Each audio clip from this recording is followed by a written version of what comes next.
Nir, welcome to the Growth Guide podcast.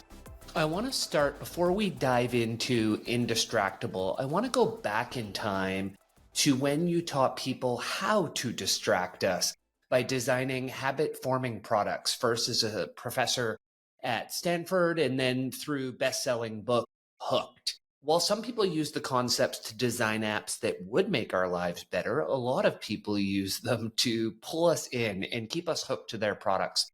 So the question is, what prompted the journey from hooking people to making them indistractable? Yeah, so you're starting off right on the back foot there, aren't you?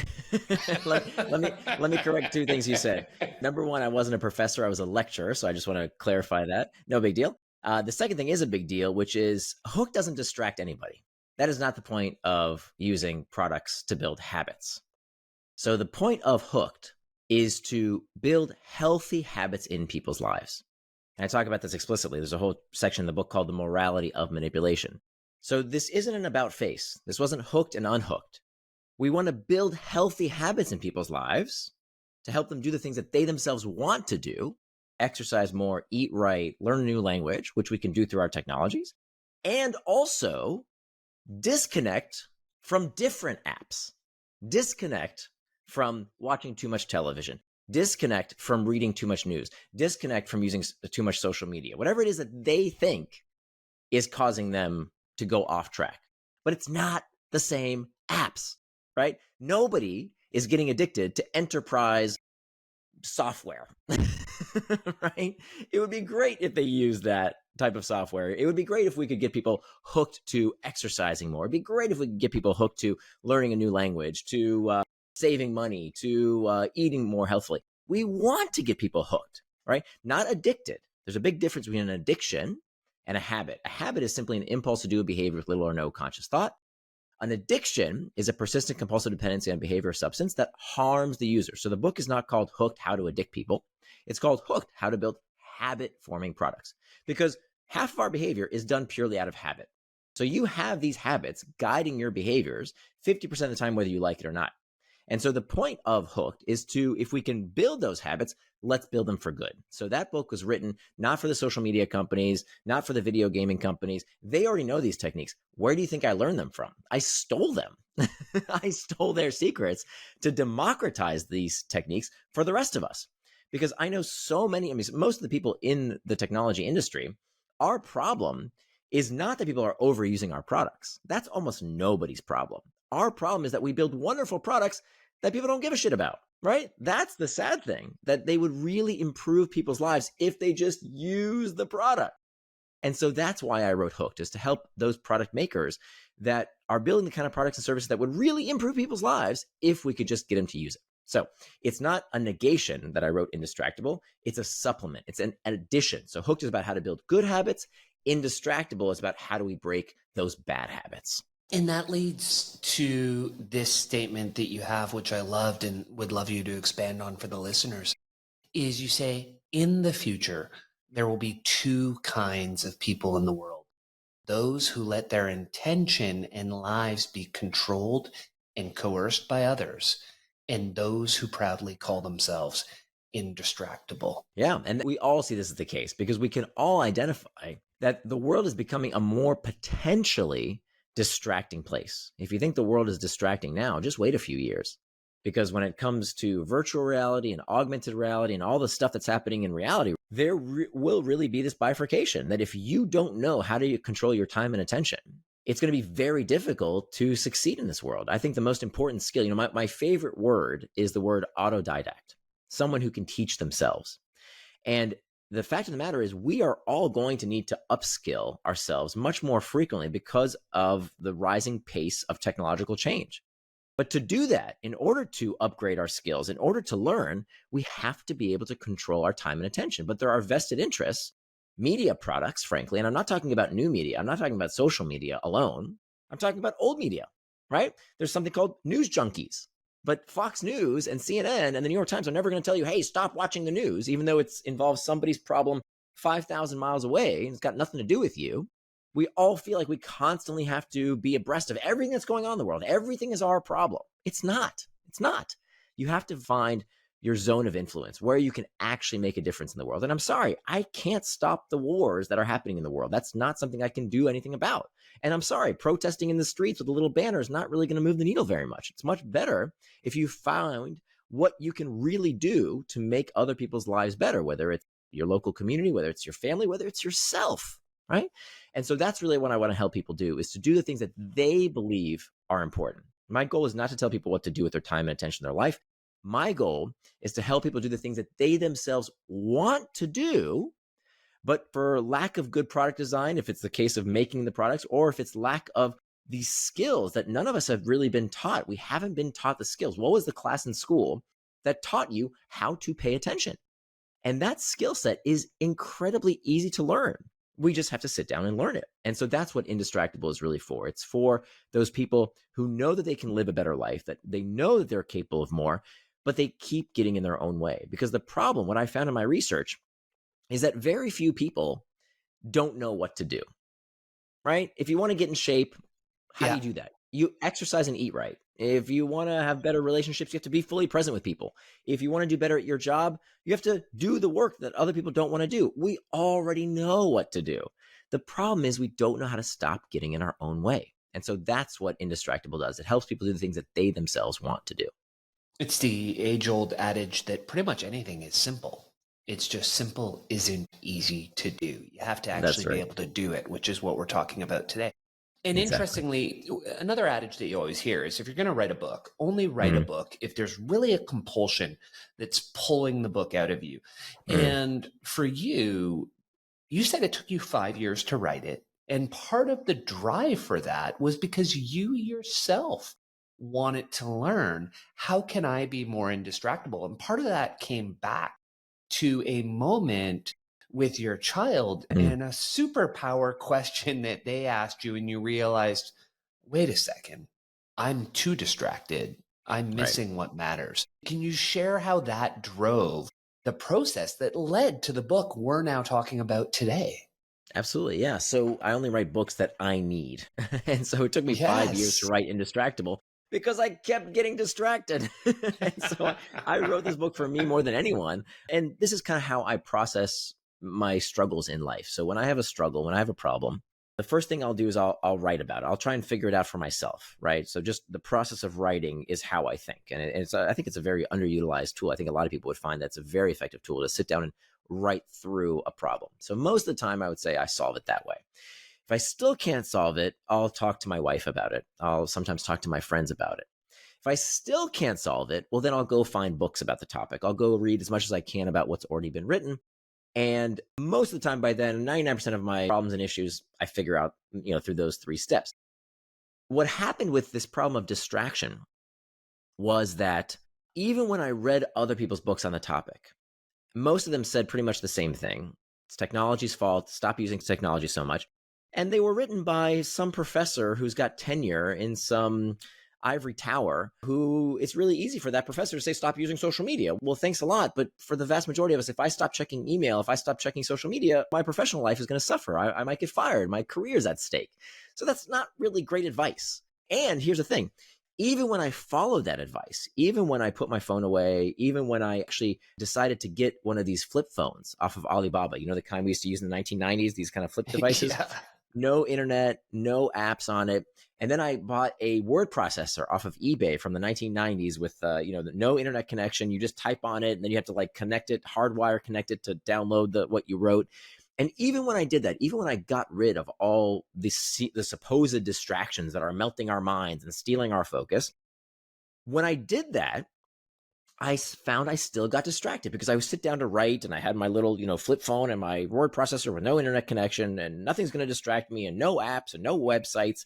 And then I would say, oh, you know what? There's that book on the shelf that I've been meaning to read. Or, you know what? My desk needs to be cleaned up. Or, oh, you know what? Now's a great time to take out the trash. And I kept getting distracted. And so what I realized is there was something deeper going on, that the reason we are distracted, we love to blame the device in our hands, but there's a much more profound, interesting, and empowering reason as to why we're really distracted. So the inciting moment for me, what really cemented my need to write this book, was when I was with my daughter one afternoon, and we had this book of activities. that just dads and daughters could do together. Make a paper airplane flying contest, do a Sudoku puzzle, all these little games. One of the activities was to ask each other, if you could have any superpower, what superpower would you want? And I remember that question verbatim, but I can't tell you what my daughter said, because in that moment, I thought it was a good time to let me just check my phone real quick for a quick minute. And by the time I looked up from my device, she was gone, because I was sending a very clear message that whatever was on my phone was more important than she was. And she went to go play with some toy outside. And so if I'm honest with you, it wasn't just with my relationship with my daughter. It would happen when I would say, oh, today I'm definitely going to exercise and eat right. But I didn't, and I wouldn't. It would happen when I would say, oh, I'm definitely going to work on that big project today. But yet 30, 45 minutes later, as opposed to doing that big project, here I was scrolling and surfing and texting and doing all the other things other than the project I said I was going to work on. So if you ask me today what superpower I think is most important, it's the power to be indistractable, because there's no facet of your life, your mental health, your physical health, your business, everything depends on your ability to sustain your time, your focus, and your attention. And it seems to align. One of my favorite words over the last couple of years has been intentionality. So everything I'm doing is with intention. I'm not doing it because I saw something. It's, hey, when I woke up, these are the 5 things that, like you like to say, that are in the calendar, that are time blocked. These are the things that I'm going to do, not a to-do list, which I will probably talk about later. And so, Nir, what you've done is you've laid out a method, 4 steps, and we have the shape of a cross. We have a horizontal axis. We have a vertical axis. Can you take people through what that looks like? What are these 4 pieces of the axis? How do they interplay at a high level? And then we'll dive into pieces of some of them. Yeah, absolutely. So let's start with defining what this word means. Okay, when we talk about distraction, what does that word really mean? And so the best way to understand if you know what something really is to ask yourself, do I know what it is not? What's the opposite? What's the antonym? If you ask most people, what is the opposite of distraction? They'll tell you it's focus, right? Doesn't that make sense? I don't want to be distracted. I want to be focused. But that's not exactly right. If you look at the origin of the word, the opposite of distraction is not focus. The opposite of distraction is traction. Think about it. Traction and distraction. Both words come from the same Latin root, trahare, which means to pull, and they both end in the same 6 letters, A-C-T-I-O-N, that spells action, reminding us that distraction is not something that happens to us. We like to think it is, right? My kids distracted me, my boss distracted me, the news distracted me, my phone distracted me. We think about it, things happening to us. It is not. Distraction is an action that we ourselves take. Traction, by definition, is any action that pulls you towards what you said you were going to do, no matter what that thing is. It can be playing a video game. It can be scrolling social media. It can be watching Netflix. We need to stop moralizing and medicalizing these behaviors. There's nothing wrong with going on social media. There's nothing wrong with watching Netflix. There's nothing wrong with playing video games. If that's what you want to do with intent, do it. Enjoy. Don't listen to these tech critic idiots that tell you your brain is getting hijacked and your attention is being stolen. It's not being stolen. We are giving it away, people. So traction by definition is any action that pulls you towards what you said you were going to do. As Dorothy Parker said, the time you plan to waste is not wasted time. So do anything you want, right? Who am I to tell you not to enjoy yourself? But do it on your schedule and according to your values, not someone else's. Conversely, distraction is any action that pulls you away from what you plan to do, away from your values, away from becoming the kind of person you want to become. Those are acts of distraction. And just because something is a work-related task doesn't mean it's not a distraction. Let me give you a great example. A lot of people justify the distractions in their life because they think, well, it's a work-related task, right? I know I have to do that big project right now, but let me just check email real quick. Okay, let me just see what's going on in those Slack channels, right? Just a quick, I gotta do it anyway, right? It's a work-related. I'm being productive. And what they don't realize is that is a much worse distraction than going on social media or playing Candy Crush or something. Because when you're doing that, when you're playing some game, you know it's a distraction. You know you're not supposed to be playing Candy Crush at work. But when you're checking email, here I am, Mr. Productive, as opposed to working on that big project that I said I was going to work on, you've been tricked. You've been duped because you don't even realize that you're distracted. You don't even realize that you're not doing the thing you said you were going to do. So just because it's a work-related task doesn't mean it's not a distraction. That's the most pernicious form of distraction because you don't even realize you're off track. So again, traction is any action that pulls you towards what you said you were going to do. Distraction is anything else. Okay, so now we've got those two arrows pointing to the left and to the right. Now we've got these two bisecting arrows pointing inwards, which represent our triggers. This is what causes us to move towards traction and distraction. We have two kinds of triggers. The usual suspects are the external triggers, the pings, the dings, the rings, anything in our outside environment that leads us towards traction or distraction. Now, even though this is what people tend to blame, right? They say, oh, my phone distracted me, social media distracted me, the news distracted me, whatever. All these things that come from our outside environment, that's what we tend to blame. They only account, studies have found that they only account for 10% of our distractions. So they are a source of distractions, but they're only 10%. 10% of the time you check your phone, do you check your phone because of an external trigger? What's the other 90%?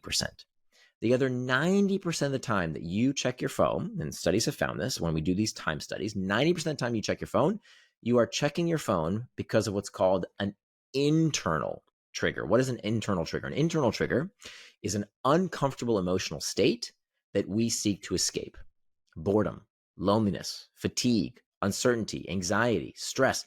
These uncomfortable emotional states that we look to escape with, oftentimes, distraction, right? Distraction, this is the fundamental lesson that I had to learn, that distraction is not a moral failing. There's nothing wrong with you. Your brain's not broken. Distraction is simply an unhealthy response to an uncomfortable stimulus, right? Some kind of uncomfortable emotional state. So the first step to becoming indistractable, whether it's too much news, too much booze, too much football, too much Facebook, if you don't understand that emotion that you are trying to escape, none of the tips and tricks and life hacks, none of the bullshit out there that people say works, none of it is going to work unless you first start with understanding how to master those internal triggers, or they will become your master. So that's step number one. Step number two, make time for traction. You cannot call something a distraction unless you know what it distracted you from. You can't have distraction without traction. If you don't know what was the thing that I was going to do, what did you get distracted from? So we can talk about that. So that's step number two. Step number three, hack back the external trigger. So even though they only make up about 10% of our distractions, very, very simple things we can do to hack back those external triggers. And then four, prevent distraction with pacts, which is the firewall against distraction, the last line of defense. And so these are exactly these four strategies you mentioned earlier. Master internal triggers, make time for traction, hack back external triggers, and prevent distraction with pacts. And if you do one small thing from each of these four categories, you are well on your way to becoming indistractable. I love it. And let's start with the idea of the human psyche, because it reminds me, I read a tweet that often every 6 months I'll put it out there and get yelled at by a lot of people. I simply say, before you drink, do drugs, binge Netflix, ask yourself what you're trying to avoid. And people go crazy, Nir, but it's really that point you make, that it's the drive to relieve discomfort that is more powerful than the old simple pain-pleasure model that we're all taught growing up. It's this, hey, I don't want to be uncomfortable, so I'm just going to go do something else, instead of saying, well, what is it that's making me uncomfortable? And that's why you talk about this idea that time management is actually pain management. That's right. Can you expand on that concept for people? Sure. Yeah, there's almost this, for me, there was a Matrix-like moment. Do you remember that movie, that part in the movie The Matrix where Neo goes into that room and he sees the boy with the spoon, and the spoon starts bending on its own, and then the boy asks, imagine there is no spoon. What if there is no spoon? And then, that's supposed to be this, oh my God moment. And I had a similar moment when I understood what neuroscientists have understood for quite a while, that this model that most of us carry around, that human motivation is about carrots and sticks. We've all heard this model, right? That motivation is about this pursuit of pleasure and the avoidance of pain. Jeremy Bentham said something like this. Sigmund Freud said something like this. We talked quite a bit about this. And we all kind of have this notion, right? It's as simple as carrots and sticks, right? I want this, I don't want that. Turns out that that's a nice metaphor, but biologically that is not true. That when you talk to neuroscientists, they will tell you that is not how the brain motivates us. That motivation, the energy for action, comes from one place and one place only. The carrot is the stick. Just like there is no spoon in the movie, The Matrix, in real life, the carrot is the stick. That everything you do, everything you buy, everything you crave, every action you take for one reason and one reason only. And that is the desire to escape discomfort. All human motivation is about the desire to escape discomfort, even wanting, right? Even the reward. The carrot is the stick. Craving, desire, lusting, hunger, all those things are psychologically destabilizing. The brain doesn't get us to act based on what feels good. The brain gets us to act based on what felt good. The memory of what felt good is what drives us to feel bad in order to alleviate that discomfort, because wanting and craving is uncomfortable. So what that means, therefore, if all human behavior is driven by a desire to escape discomfort, well, then that must therefore mean that behaviors around time management require pain management. Money management is pain management. Weight management, right? All of these things 100% are all about pain management. And so that is the essential first step, that if we don't understand how to manage that discomfort, we'll always be slaves to these sensations. And so it makes sense that a lot of the work that you looked at to say, well, how do we stop these urges, or how do we suppress these urges, stemmed from smoking and drug cessation techniques. And you looked at the work done by Becker, acceptance and commitment therapy, came up with a 4-step process for reimagining internal triggers, starting with looking for the discomfort that precedes the distraction, focusing in on the internal trigger, etc. And can you take our listeners through, like, what are these steps so that we can ease off that discomfort and not need that answer to get us away from it? And at the same time, it reminded me a lot of the concepts of thought auditing and the mindfulness practice of RAIN, of really just exploring, what am I thinking? What am I feeling? And what do I want to do about that? How do I want to accept it? How can I just hold that with compassion instead of feeling a need to do something to get rid of it? Yeah, absolutely. There's that joke in our community of don't just do something, sit there, right? As opposed to don't just sit there, do something, right?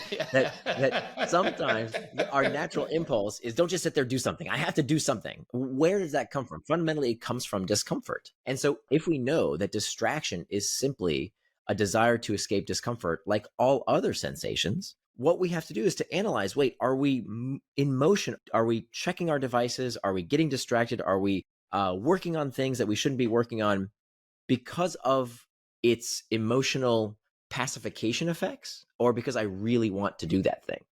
And so in order to have that kind of introspection, we have to slow down sometimes and develop this skill. In order to speed up, sometimes you have to slow down. You have to go back to basics. And what many of us have done, we're just on autopilot, where we let our feelings direct our actions, right? I'm not really sure what to do right now at work. Let me check email. Email will tell me what to do. Doesn't matter. That's not the most important thing to be working on right now, but that's what I'll do, right? So what happens is it gets you to focus on the urgent stuff and the easy stuff at the expense of the hard and important work you have to do to move your life and career forward. So just because it feels like the right thing to do doesn't mean it is. And so what we have to do is to break that association. We have to pause and build this new muscle of, wait a minute, why am I doing what I'm doing, right? If I said I was going to do one thing, I said I was going to go to the gym and I'm not at the gym. Why? If I said I was going to work on that big sales presentation, but now I'm checking the news or email, why? If I said I was going to have dinner with my family, but I'm looking at my phone, why? I tell you what, folks, it's not the phone. If you can't sit at a dinner with your family without checking your phone for an hour, it ain't the phone, okay? It's what you are feeling. And so we have to back up and ask ourselves, what is that preceding sensation? Is it loneliness? Is it boredom? Is it uncertainty? Is it fear? Is it stress? And when you identify that sensation, now you can do something about it. Okay, so step number 1 is identifying the preceding emotion. Then what we want to do, if you're, for example, in a work context, what you want to do is you want to have this distraction log. Okay, so if you can simply write down that sensation.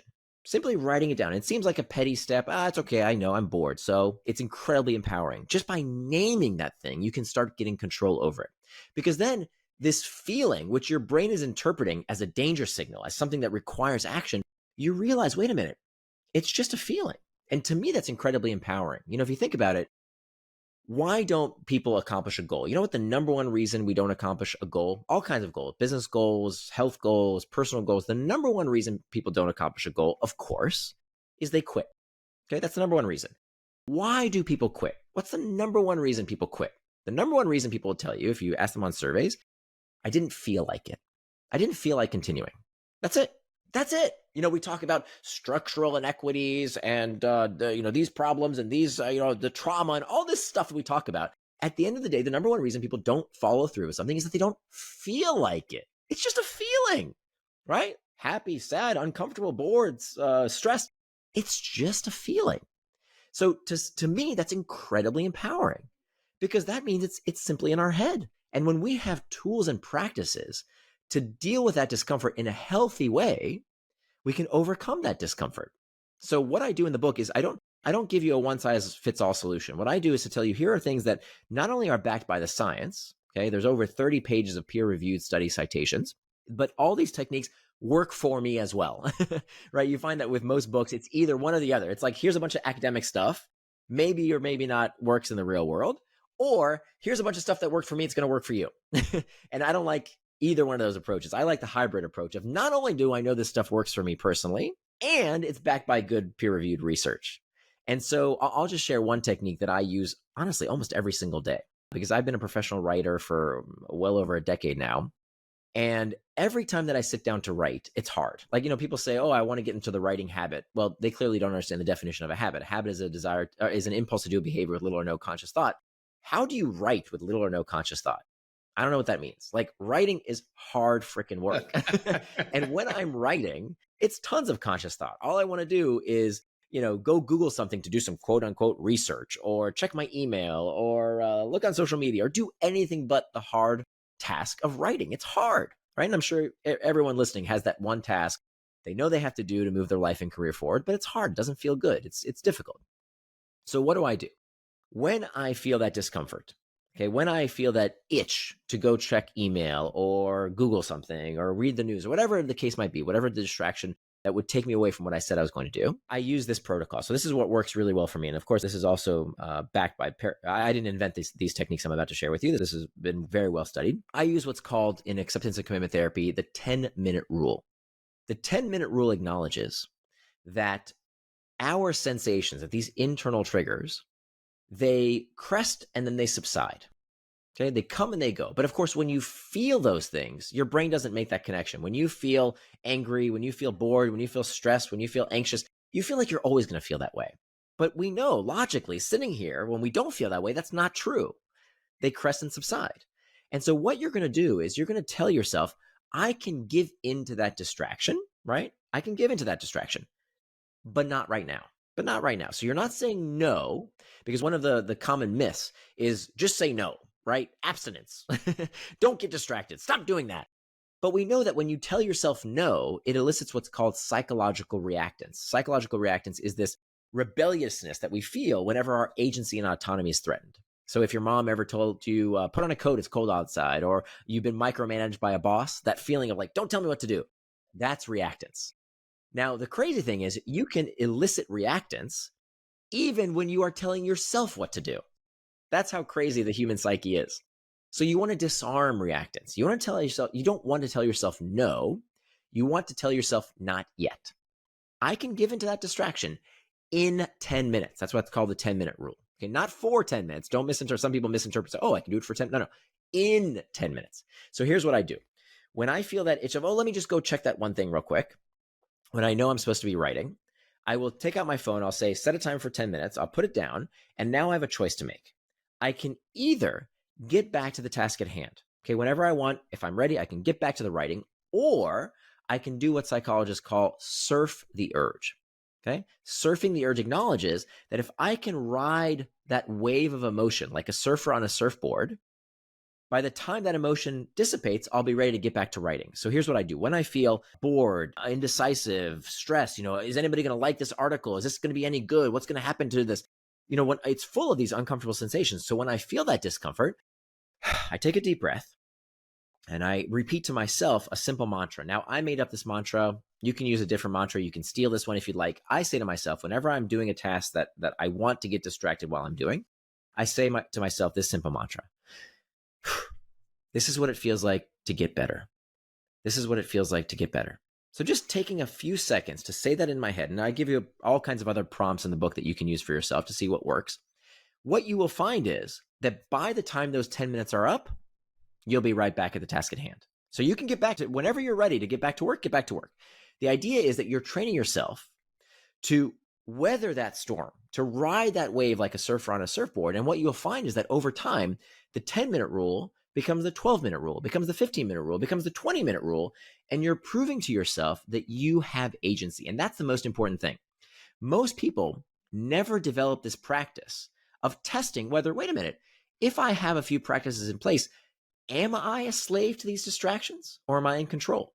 And so by using this 10-minute rule, what you're doing is you're strengthening that muscle over time and you're realizing, hey, actually, you know what? If I just take a few breaths, I repeat the simple mantra, yeah, I can get back to work. I can get back to the task without having to go get distracted with something else. And so that's a very simple tool. By the way, not only can you use this with social media or email, you can use it if you're trying to quit that cigarette. You can use it if you're trying to, if you're on a diet and you're trying to not snack as much. This same exact technique will work with any distraction. In essence, we're building the indistractable muscle. So each time that we do that, and we go from 10, then we go to 12, 15, 20, and we expand it over time, our indistractability is growing. That's right. That's right. You're the most important thing is that you're proving to yourself this new identity. So I made up the word indistractable, right? So it's a made up word. And indistractable is meant to sound like indestructible. It's meant to be a moniker. It's something that you are. In the later chapters of the book, I talk about making an identity pact.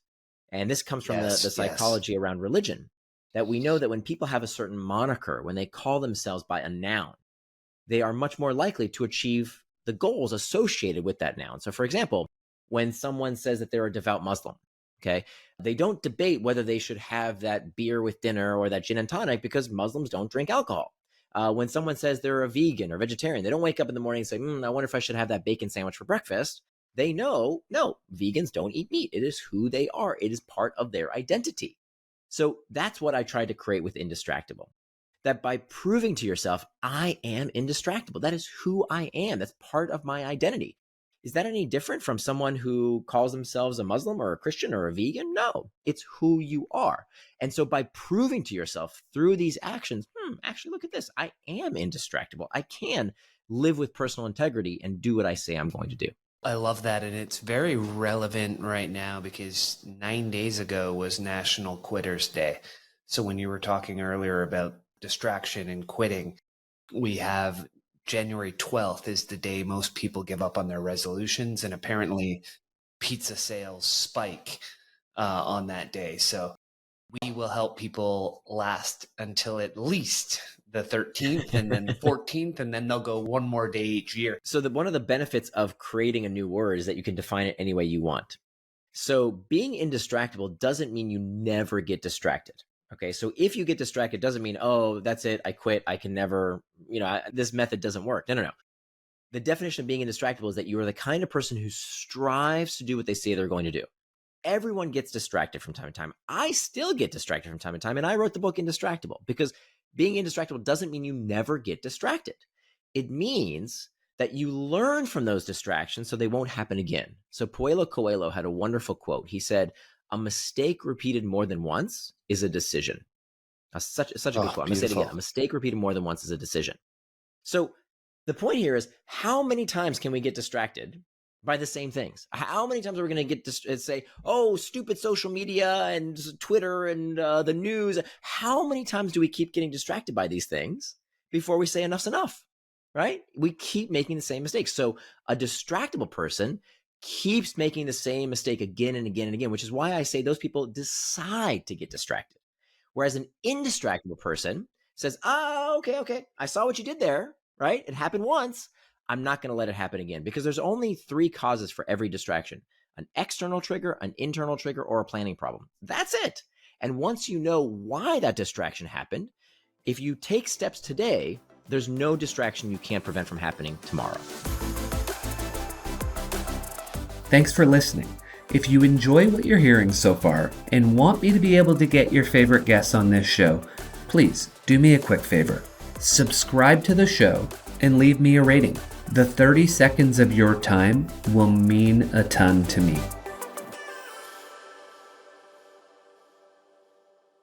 And we're going to work on that third one, the planning problem, right now. If we go back early in the conversation, you talked about this idea that people blame getting hijacked. It's my phone, it's social media, it's all hijacking. Mm-hmm. But you said, no, you're choosing to give up your time. Right. You're making that choice. And like you just said right there, you're repeating the same behavior. You're making a decision. You're making a choice, and you're giving up your time. So one of the things that it reminds me of when you write about this in the book is the quote that says, "Tell me what you value and I might believe you, but show me your calendar and your bank statement and I will tell you what you value." And so how do you recommend that we use our calendar in lieu of or in conjunction with a to-do list to say, well, what do I really want to, if I go back to the start of this conversation, what do I want to get traction on? Because if we don't have that thing that we're trying to get traction on, we aren't actually getting distracted. That's right. That's right. So yeah, to repeat this mantra of, you cannot call something a distraction unless you know what it distracted you from. So if you don't know what you got distracted from, you have no right to say you got distracted. Well, how do you know what you got distracted from? It has to be in your calendar. If you want to know what someone's values are, now you don't ask them, what are your values, right? That's the worst way to understand what someone's values are, because they'll tell you all kinds of junk. You don't listen to the words coming out of their mouth. You look at 2 things. You look at how they spend their money and how they spend their time. That's how you know what someone's values actually are. People say, okay, what are your values? Oh, health is number 1. Health above everything. You got to take care of your health. Okay, well, do you have time in your day to take care of your physical health? Oh, your family's super. My friends, my family, that's number 1. My values are totally around my family. Okay, have you planned time for your family and your friends? Right? Oh, my business, that's the most important thing. The strategy that we're going to follow, that's the most important thing. Okay, well, is that in your schedule? Because if it's not, if you don't have a schedule, if you don't decide in advance how you will spend your time and attention, I promise you're going to run real fast in the wrong direction. So this is where we need to go from a to-do list mentality to a time boxing mentality. Keeping a to-do list is one of the worst things you can do for your personal productivity unless you pair it with a calendar. What most people do is that they write all these aspirations they have on a to-do list. I want to write a novel, and I want to start a business, and I want to be a great father, and I want to be a great mother, and I want to do this, I want to do all this stuff they want to do. But to-do lists have no constraints. There's no constraint. You can write more and more and more things on a to-do list. And so what happens with a to-do list is that you come home from work, you feel like you've run around like crazy all day, you've worked super hard, and yet you've got all these things that you said you were going to do, but you didn't. So what does that do to your psyche? What does that do to your self-image? We talked about that earlier, right? The way you identify yourself. If there's all these things you said you would do, you promised you're going to do, you wrote them down, and you didn't do them, what does that make you? A loser. So day after day, week after week, month after month, year after year, you're reinforcing this self-image as someone who doesn't live with personal integrity. You don't do what you say you're going to do. You're a liar. And so what we want to do is to break that self-image, because what you hear people saying eventually after years of this stupid practice, I'm no good at time management, or I probably have undiagnosed ADHD, or there's something broken about me. No, there's nothing broken about you. There's something broken about this stupid to-do list technique. That to-do lists have no constraints. So what you want to do is, sure, get things out of your brain, put them on a piece of paper, or put them in an app. That's step 1. Step 2 is that you want to turn your values into time. I'll say that again. You turn your values into time. You do that by asking yourself, what are my values? Okay, values are defined as attributes of the person you want to become. Values are defined as attributes of the person you want to become. So you have to ask yourself, I give you these 3 life domains: starting with you. You are at the center of these 3 life domains. You have to ask yourself, how would the person I want to become spend time taking care of themselves? Because if you can't take care of yourself, you can't take care of others, you can't make the world a better place. Okay. So before you try and improve the world and, stop the wars and global warming and all that, how about take care of yourself? Okay. Ask yourself, how would the person I want to become take care of themselves? Starting with some basics, sleep, right? I used to yell at my daughter all the time, you have to get to bed, it's your bedtime. And then one day she said, Daddy, when's your bedtime? She was absolutely right. I was a hypocrite. I didn't have a bedtime. I know how important sleep is, right? We've read books about it. We all know sleep is important. But how many of us actually have a bedtime in our calendar? I do. Now I do. I didn't used to, but now I do. So that when I have a bedtime at 10:30, I know that, okay, well, 10 o'clock, that's my time to start my hygiene practice and showering and shaving and all that stuff I have to do.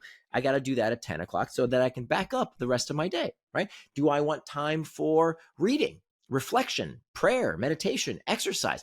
Again, I'm not telling you what to do, but if any of that stuff is important, if that's something you value, put it in your schedule. Then the next life domain, relationships. If your family is important, if your friends are important, is that time in your schedule? So I have time for dates with my wife. I have time for play with my daughter. It's in my schedule. I don't give them whatever scraps of time are left over. I put it in my schedule. My best friends, we have regularly scheduled calls from now until forever that are in the calendar. The third Tuesday of the month is my time to talk with Travis, and Jeff I talk to on Sunday evening. That time is in the schedule. So we don't have to go back and forth a million times. Hey, when can we catch up? We know when we're going to catch up. It's in the schedule because that's one of my values. Finally, the work domain.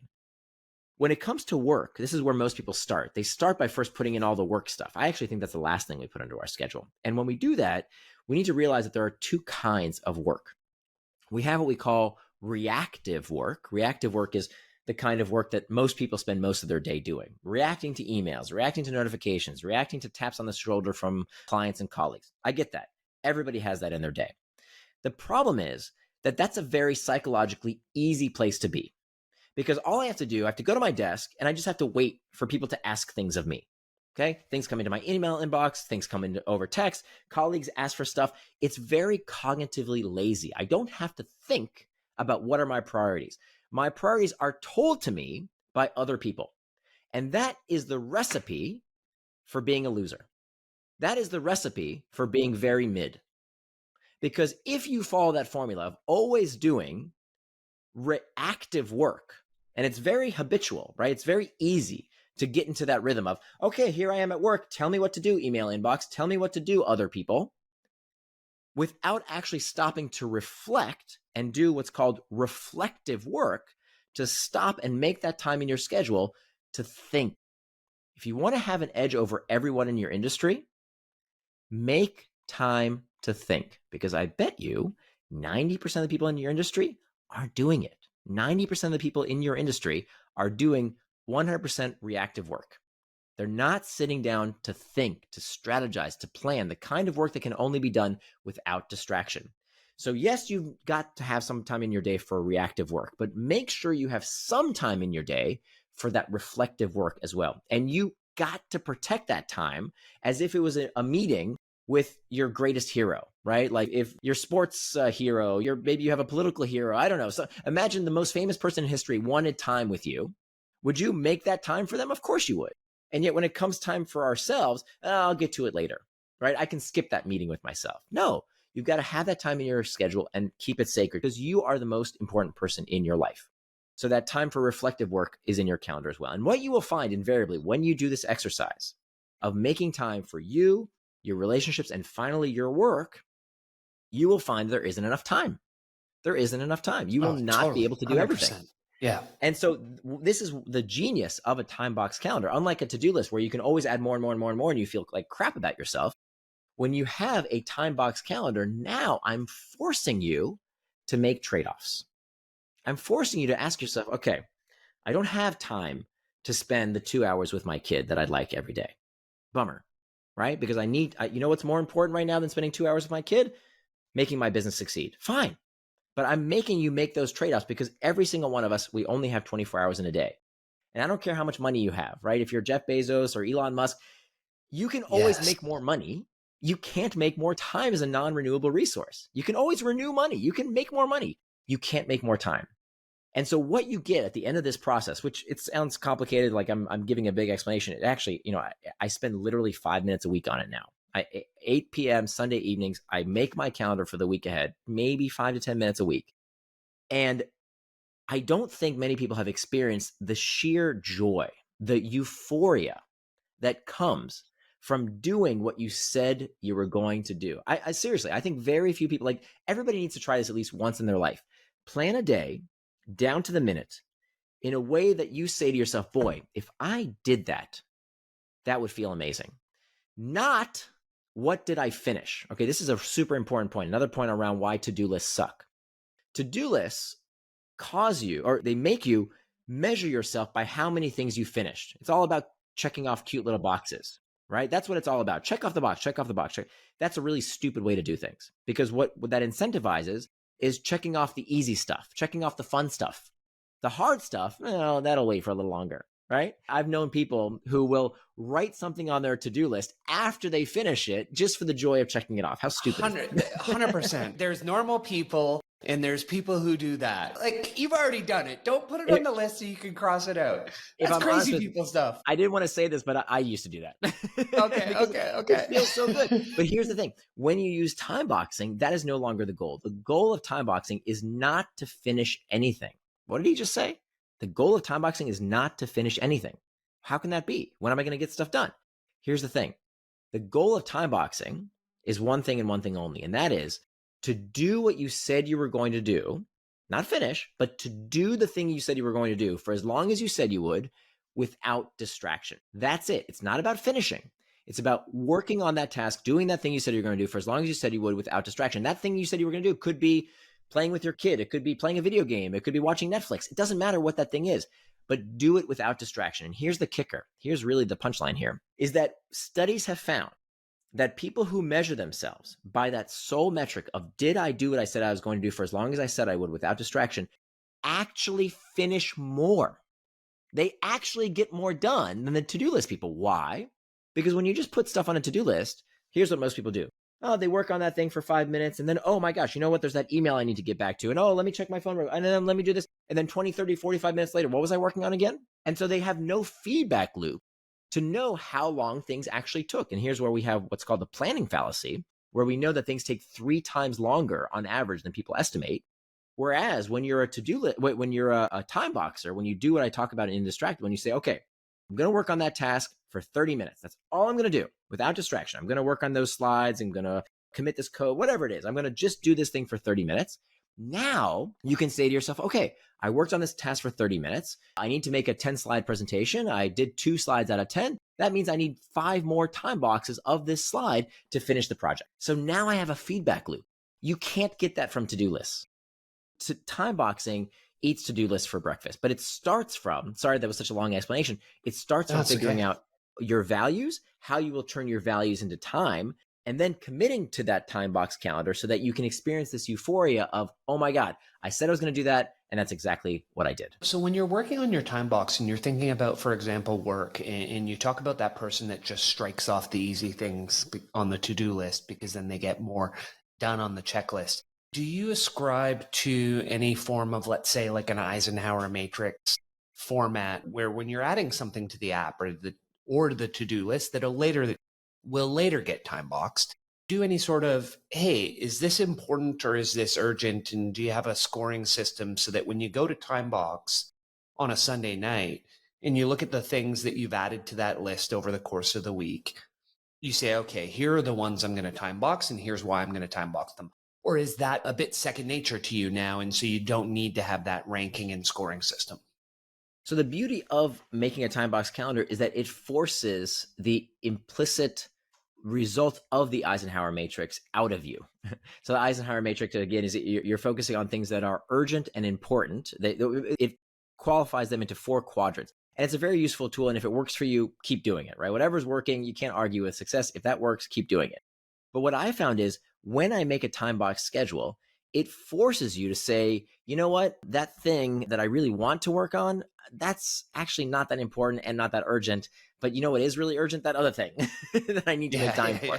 So that's got to go in there. Exactly. So it implicitly forces you to think in an Eisenhower matrix type of way in order to essentially get the same results. But again, if the Eisenhower matrix works for you, do it. So for the person that's listening, we must have said the word email at least 10 to 15 times in this conversation. And you talk about a number of ways to hack certain areas. And one of the ways you talk about is email. Can you throw out some ideas on how people can hack email to help them be indistractable? And for the rest of the ones, they can go read the book and figure out how to hack their way around the workplace and a number of other ways we can look at. Absolutely. Yeah. Email, when we do surveys of what technologies people think are distracting in the workplace, the number one most distracting technology in the workplace is email. Number two, I was surprised. I thought it would be reversed. Number two is group messaging, right? Like Slack and things like that. Turns out that email is actually the number one most distracting technology in the workplace. But it's not the most distracting thing in the workplace. The most distracting thing in the workplace is other people. Like taps on the shoulders from your boss asking for that TPS report. That actually is more distracting even.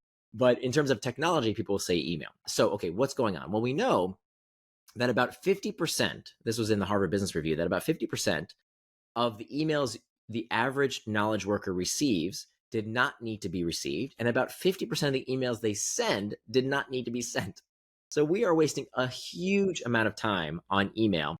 And what we are doing is playing a heck of a lot of email ping pong, right? This email ping pong game of back and forth and back and forth, because back to where we started the conversation around internal triggers, when I feel, oh my God, there's a task that I need to do and somebody is waiting for me to do that task, to get them back their reply, that generates quite a bit of emotional angst, right? You've got social pressure, you've got anxiety, you've got stress, all these uncomfortable feelings start bubbling up. And so the easiest thing to do is to pop off a reply, irrespective on whether that reply is actually necessary or if it is urgent. It doesn't need a reply right now. So when we analyze how people spend their time and how they waste their time on email, it turns out that if you look at the time wasted on email, not only is it that we spend way too much time sending and receiving emails that didn't need to be sent, the place we waste the most time is not just the checking, it's the rechecking of email. So let me know if this sounds familiar. You check that email on your phone and you read a little bit. Okay, got it. Okay, I'll get back to that later. And then, maybe 20, 30 more minutes later. Okay, let me check that email inbox again. Oh yeah, there's that email that I'll get to that later. And then you keep doing this 4 or 5 or 6 times, who knows how many times, until you actually do something with that email. And so that's where we waste the most time. That is unnecessary. So from now on, everyone listening, you don't even have to buy the book to adopt this technique. The idea here is that you want to touch each email no more than 2 times, maximum. Okay, how do you do that? The first time you receive that email, you have to decide one thing. It's not about what is in the email. The one question you need to ask yourself is, when does this email need a reply?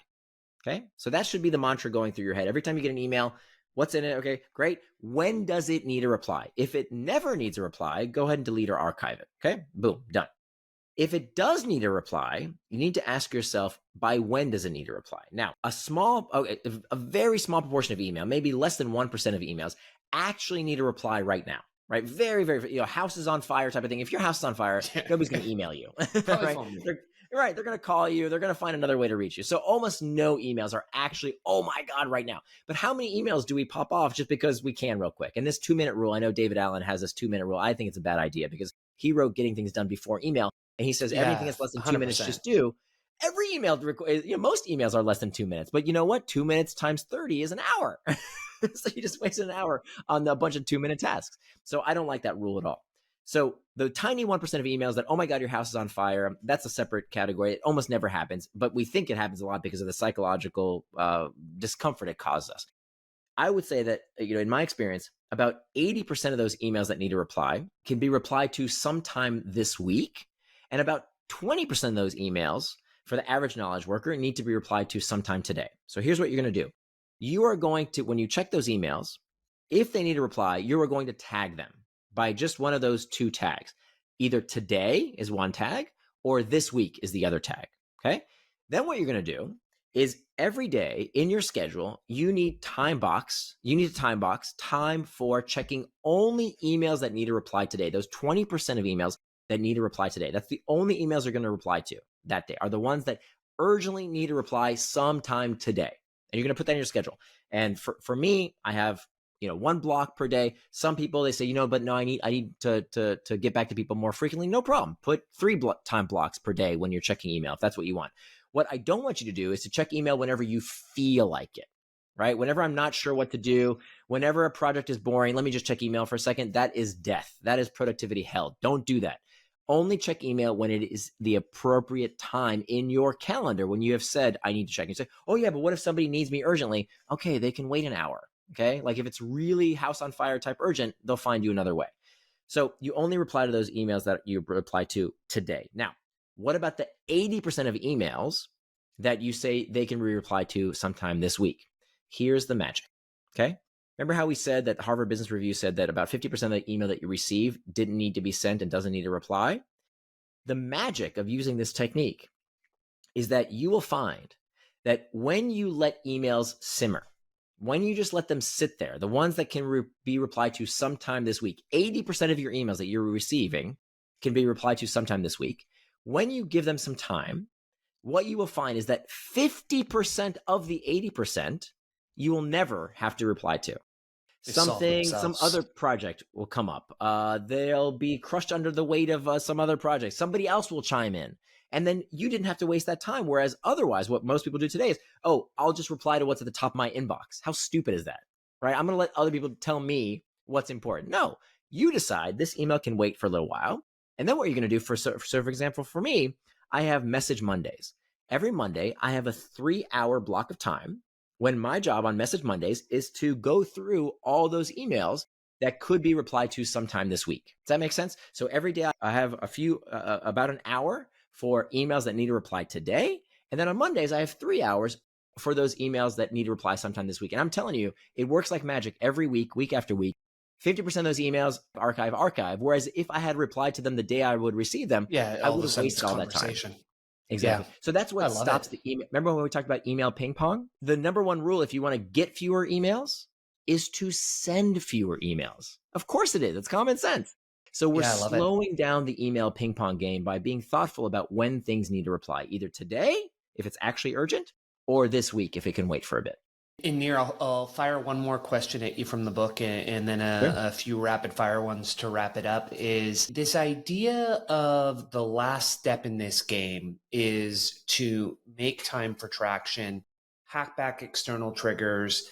The last step to become indistractable involves preventing ourselves from sliding back into distraction. So to do that, we want to do pre-commitments. And you talk about this idea of packs. For example, you have effort pact or price pact. Can you clue the listener into what are we talking about by pre-committing pact? Is this identity-based, similar to how James Clear talks about becoming an identity-based for creating habits, as an example? Yeah, so I'm in James's book, actually. I'm in Atomic Habits for this very concept. He quoted me, which I very much appreciate. So first, let me say that this is the last of the 4 techniques. The techniques are not created equally in that I put the most effective strategies first. So the first step has to be mastering the internal triggers. None of the other techniques will work unless you first and foremost have a practice for dealing with that emotional discomfort in a healthy way. And anybody can do it. You don't have to go see a psychiatrist to do this. Anybody can adopt these techniques. Step number 2 is making time for traction. We talked about earlier, knowing the difference between traction and distraction by making a time box calendar. Step number 3, hacking back the external triggers. And then finally, as the 4th step, the last line of defense, the firewall against distraction, this is where we can make these pacts. And pacts come in 3 different kinds. We have what's called an effort pact, a price pact, and an identity pact. So an effort pact puts some bit of friction between you and the thing you don't want to do. Okay. A price pact inflicts some kind of monetary disincentive between you and the distraction. And then finally, an identity pact, we talked about it a little earlier. That's when we have this moniker, this name that we use to identify ourselves by. I am Indistractable. It is who I am. It is what I do. That can also be one of these pacts. So essentially what we're doing is we're using these 3 types of pacts as the last line of defense. Don't jump to this. So one of the techniques I talk about in the book that's been a bit controversial, but incredibly effective is this price pact, where there's some kind of financial disincentive to getting distracted. So for me, I used to be clinically obese, and I hated exercise. I still don't really like exercise that much, but I will say that at the age of 46, I'm in the best shape of my life. I have not quite a 6-pack, but maybe like a 5.5 pack abs. And I'm not saying that to brag. I'm saying that to tell you, look, even a very unathletic person, I never made any varsity teams in my entire life. I hated exercise, clinically obese. The reason my life changed in this regard was that I did what I said I was going to do. So for me, what really worked was called the burn or burn technique. The burn or burn technique is this technique I made up, adapted from the most successful smoking cessation study in history. The most successful smoking cessation study in history was where people wagered some money in order to quit smoking. That turned out to be way more effective than nicotine patches and gum and all the stuff that people traditionally do to quit smoking. If there was some kind of money at stake, it was super effective. So I adapted that technique. I wasn't a smoker, but I adapted that technique to help me stay consistent with exercise. How did I do that? I have, still this day, if you go to my closet, I have on my wall, I have my calendar. Okay. It says, today's date, and taped to the day is a fresh, crisp $100 bill. And every day I have a choice to make. In order to move that dollar bill to the next day, to progress to tomorrow, I have to do one of two things. I can either burn some calories, right? And for me, I made up these rules, and you can do it any way you want. For me, I need to do some kind of physical activity every day. To go on a walk, do some push-ups, go to the gym, go for a swim, go surfing, whatever. Do some kind of physical activity every day, okay? Now, I can either burn those calories, or here's why it's called burn or burn, because if I don't do it, my other choice is that I have to light the money on fire, like literally set it ablaze. And I have a Bic lighter right above the calendar on a little shelf there. I have to take the Bic lighter and light it on fire. Now, I've been using this technique since before I wrote the book, obviously, right? I've never had to burn the money. That's the point, right? I don't need to burn the money. If I paid a personal trainer, that money's gone, right? It's effectively for me burned. I don't have to pay a personal trainer. You know why? Because I do the freaking exercise, right? Like I'll just do the push-ups right there, or I'll go on a walk. Because for me, that's what's called a price pact, right? And I oftentimes, I talk to people who say, I don't know what you're talking about. The world is so distracting, right? These authors are telling me that the world is stealing my attention and hijacking my brain. It's impossible. It can't be done, right? Like, what are you talking about? And then I say, let me ask you something. What's the thing you get distracted by? Oh, I can't seem to finish this presentation, or I can't seem to go to the gym. I keep getting distracted because of all these things. It's okay. Well, let me ask you something. If I said, if you don't finish this presentation, what's your due date? End of the month. Okay. If you don't finish this presentation by the end of the month, you're going to have to pay me $100,000. Are you going to finish that presentation? Of course I am, right? For sure. And I talk about this in the book. This is how I actually finished Indistractable. I made a bet with my buddy Mark for this exact thing. We bet $10,000 that I would finish the book. So not only did I keep my $10,000, I also finished my book. So we established you can do this, right? If you think about that hard goal that you're just not able to do, if you make the price high enough, you will prove to yourself that you can do it. Yes. And now we're just negotiating the price, right? It's not a matter of can't. It's a matter of what's the price. So using these price packs last. Okay, this is super important. Don't jump and say, oh, that's a good idea, Nir. I'm going to go do this burn and burn technique and get in shape. No. You first have to master internal triggers, make time for traction, hack back external triggers as the last line of defense. Then you use these pacts. I love it. And that's a beautiful spot to end on the book, Nir. We went pretty deep. We went pretty wide. Is there anything we didn't hit that you want to make sure the listener gets? I think if you were to summarize my work on this book in the last few years, it's that the antidote to impulsiveness is forethought. That's really the message here. The antidote to impulsiveness is forethought. That it doesn't matter how persuasive the technology is. It doesn't matter how fun the distraction is.